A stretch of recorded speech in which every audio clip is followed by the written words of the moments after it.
It's a situation no one wants to experience, trying to defend yourself from an attacker. A nationwide class offered at ECU is hoping to give its students the tools for a fighting chance. Our Madison Forsey takes a closer look at a self-defense class doing just that. Yeah, the self-defense class is doing more than just giving women physical strategies to get themselves out of an unsafe situation. It's empowering them to believe that they have what it takes to protect themselves. Y'all ready? Ready! There you go. Ready! There you go. 3 times a semester, you'll find a group of women here. No! Learning how to defend themselves. In my mind, I would have always thought I would be that girl that would just do the high-pitched scream and run for her life. But knowing now that I can be powerful and strong and sounding aggressive, whether it's physically or just vocally, is really cool. Empowerment.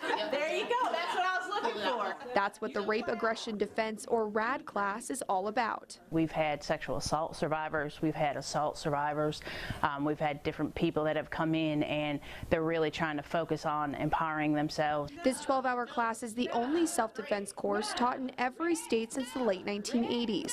Carnavelli has been teaching women in eastern North Carolina how to defend themselves since 2006. And seeing a lot of the issues that happen on college campuses, to be able to empower them to actually defend themselves in situations where women traditionally don't really think about that sometimes and don't feel like, you know, they're able to defend themselves, especially against a male attacker. So I was pretty interested in the program. You want to get away from me.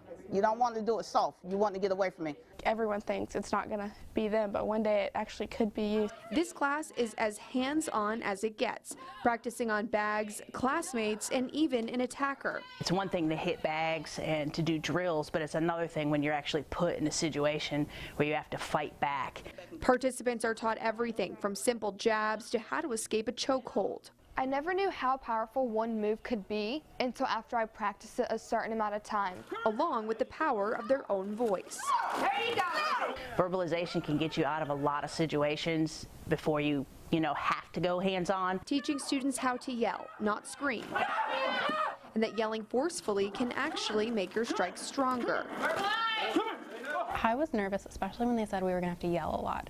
But then over the course of the course, I've gotten louder, and I know that you had even commented on me being really loud and just feeling like, yeah, I got this, I can do this. And at the end of the course, they put those skills to the test. Sometimes I've had to actually pull students off of the bad guy because they're really not the bad guy.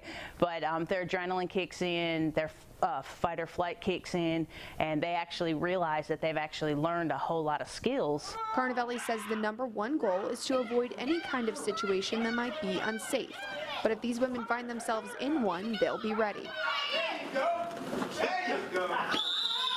If there can be, 2 or 3 less incidences of sexual assault or violence that happens against women, I think that it's doing its job. And I think that in and of itself proves that this is worth it and something that needs to be done. And while the class is preparing students to escape their worst nightmares, you can feel the positivity and strength radiating from every student during their last class. Because we're able to give them something positive to take back, and we're able to educate them and make them feel so much more confident that they can defend themselves if they ever got in another situation like that. So from an instructor standpoint, it's pretty awesome, actually. Another aspect of the class some of the participants said they really enjoyed was getting to interact with and form closer bonds with the women of ECU's police department. ECU PD is set to host 3 more RAD classes next semester in February, March, and April. In the studio, Madison Forsey, 9 on your side.